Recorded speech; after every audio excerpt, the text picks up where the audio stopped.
Osvaldo Mesa, ¿cómo te va? Muy buenos días. Bien, Carlos, gracias. Un gusto saludarte. Hablemos de uno de los males sociales más dañinos en nuestra sociedad, la discriminación. De los 10 grupos más discriminados en México, 7 refieren, Carlos, a haber padecido esta discriminación en el empleo o relacionado a la propia oferta laboral. El caso que hoy presentamos ha cambiado la historia de los derechos humanos en nuestro país al ser un caso inédito en esta geografía nacional. Esto enmarcado en el tema y en un flagelo que es la discriminación laboral. Vamos a verlo.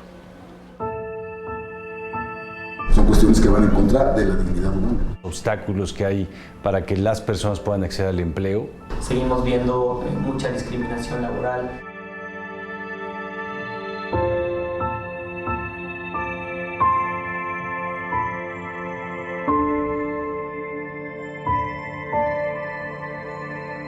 Soy Mariana, tengo 28 años, tengo parálisis cerebral infantil, un padecimiento que limita mi movilidad pero no mi desarrollo intelectual. Y llevo muchos años en esta lucha, porque la discriminación laboral sigue existiendo. Sus pasos son así, lentos y frágiles, pero contundentes, como la acción legal que emprendió tras el rechazo del que fue víctima. Yo estudié Derecho para impartir justicia, esa es mi finalidad, y simplemente por un acto discriminatorio no se me permitía ejercer mi carrera. Y esa discriminación fue el inicio de su lucha. Mariana estudiaba sexto semestre de la carrera en Derecho cuando al acudir a la bolsa de trabajo de la universidad, encontró que una cadena de hoteles ofrecía un empleo que cumplía con su perfil de abogada, pero no para una persona con discapacidad. Empecé a buscar trabajo y en esa búsqueda me di cuenta que las empresas, si bien ofertaban una vacante en Derecho, ponían que no aceptaban una persona con discapacidad. Evidentemente esto indignó a Mariana, además siendo abogada, pues era lógico pensar que así fuera. Saber que no podía ejercer lo que yo había estudiado me afectó mucho, ¿no? Y por un acto discriminatorio ya te imaginarás.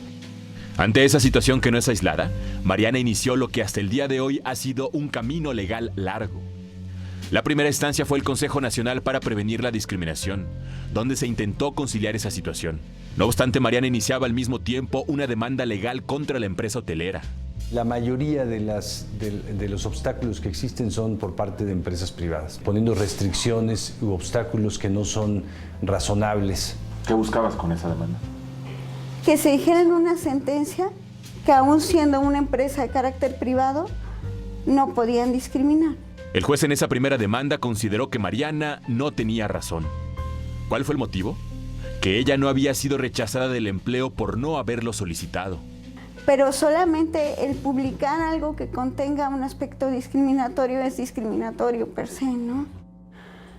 Y el ir a la empresa y presentarme aún cuando decían que de entrada no se aceptaban personas con discapacidad, pues es una revictimización. Seguimos viendo pocas oportunidades, pocos puestos laborales para personas con discapacidad que perfectamente podrían llevar a cabo esas acciones, ¿no? De que permanece el problema, claro, todavía hay demandas, hay denuncias por parte de personas que pretenden ingresar al trabajo que por diferentes motivos son discriminadas. Tras el rechazo del primer juez, Mariana presentó un amparo directo contra esa resolución. Sin embargo, el juez de segunda instancia reiteró que no había discriminación por limitar una oferta de empleo a una persona con discapacidad. El gran problema justamente es ese, que no se le permitió acreditar o demostrar que tenía esa capacidad. Se le excluyó, ¿no? Y eso pues, afecta su dignidad. Carlos Odriozola, abogado de profesión, elaboró junto con Mariana las diferentes acciones jurídicas. Su último recurso era la Suprema Corte de Justicia de la Nación, donde Mariana depositó sus esperanzas y que, sin saberlo, marcaría un precedente a nivel nacional. Y después de un tiempo, la Suprema Corte decide que efectivamente existe discriminación y me concede el amparo. Decían que ellos tenían, en base al artículo 5º constitucional, la libertad de contratar a aquellos que quisieran. Pero la Corte dijo, sí, siempre y cuando no afectes la dignidad de las personas. Y en segunda instancia dice, es verdad, la mera publicación genera una discriminación y no es necesario que la persona se presente si de entrada le están diciendo que no la van a aceptar. El argumento de la Corte fue que no solo se dio una violación al derecho a la igualdad, sino que además una afectación a la libertad de empleo. Y eso es un cambio sustancial en lo que había resuelto anteriormente la Corte.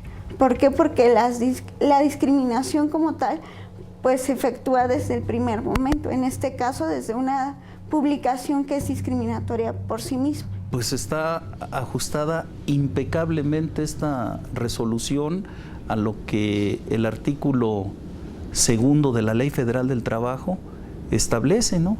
Y por supuesto, con la no existencia de cualquier tipo de elemento de discriminación por edad, por género. Ahora y tras su logro jurídico único en la historia del país, Mariana sabe que la lucha no termina. Según la encuesta nacional de discriminación, de los 10 grupos de población que viven mayor discriminación, 7 dicen que su principal problema está relacionado con el empleo. Y eso lo ha tomado como bandera porque cualquiera, dice, puede estar expuesto al rechazo, a la discriminación. Es justamente un precedente. ¿Qué quiere decir eso? Que todo lo que nosotros recorrimos durante 8 años o un poco más para llegar a esta determinación de la Suprema Corte no lo tenga que recorrer otra persona.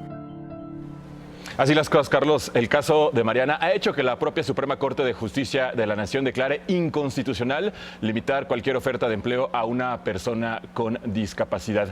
9 de cada 10 vacantes de empleo, según algunas organizaciones no gubernamentales, limitan la oferta laboral a mayores de 35 años. ¿Qué significa ser improductivo a esa edad en plena capacidad mental e incluso física para algunas personas? Bueno, pues es lo que te vamos a presentar mañana en este tema de discriminación laboral. Muchas gracias, Aldo Mesa, en Primero Noticias.